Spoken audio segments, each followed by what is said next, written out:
Isa tamong bawang. Magluto tamong tulchas, kamatis natin egg. Next, nagkakatamong sibuyas. Ayan, gisa-gisa tamong mo.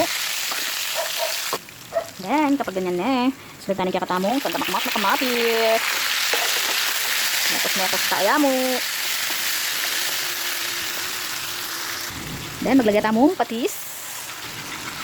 Panay ang tala mong maluto rin kaya katang kamatis. So yan, kapag makantinin kaya katamong kamatis, pwede ka nang maglagay dito ka danom para makaing malangi kaya katamong tugtiyas. Siyempre maglagay tamong ajinomoto, tsaka dito ka asin, mekos-mekos. And then isunod tayo kaya katamong egg. Mix tayo mo para mamuko. Diba?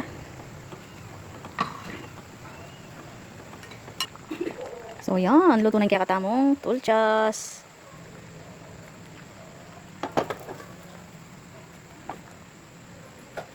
At syempre may kapartner yan na tuyo. Ang ating tuyo.